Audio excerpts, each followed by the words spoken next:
முகேஷும் மனோவும் தானே? ஆமா. நான் முகேஷ், இவன் மனோ. நான் அந்த வைரல் வீடியோ பார்த்து தான் இங்க வந்திருக்கேன். சார் நீங்க பாத்தீங்களா? சாரே பாத்துட்டாரா? தமிழ்நாட்டுல அதை பார்க்காம இருந்துட முடியுமா என்ன? எல்லாம் அந்த கடவுளோட கிருபை சார். நான் தான் இதுக்கு கதை திரைக்கிறது வசனம் எல்லாம். நானும் இவன் கூட தான் சார். சார் இவன் முதல்ல வேணாம் தான் சொன்னான். ஆமா சார், நிஜமா நான் தான் சார் பண்ணேன். உங்கள மாதிரி இளைஞர்கள் தான் எங்க டிபார்ட்மெண்ட்டுக்கு தேவை. உங்க மேல டிபார்ட்மெண்ட் பெரிய மரியாதை வச்சிருக்கு. எங்களுக்கும் டிபார்ட்மெண்ட் மேல ரொம்ப மரியாதை இருக்கு சார். சரி, அந்த ஆளு எங்க பாத்தீங்க சொல்லுங்க. சார் நாங்க அவரை பஸ் ஸ்டாப்ல வச்சு பார்த்தோம். காருக்குள்ள கட்டாயப்படுத்தி ஏத்தணும்.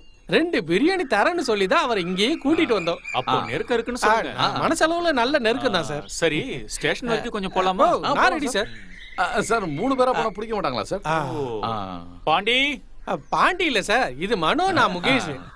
அதான் எனக்கு தெரியுமே. பாண்டி. Yes sir. பாண்டியா?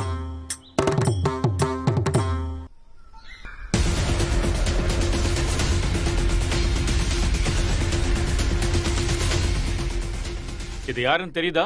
எங்களோட வாழ்க்கையை மாத்தின மகான். என் கனவை நிறைவேற்றி வச்சது இவருதான் சார்.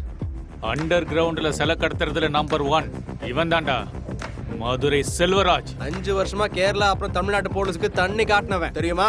இவன் கிட்ட விசாரணை பண்ணதுல என்ன சொன்னான் தெரியுமா? என்ன?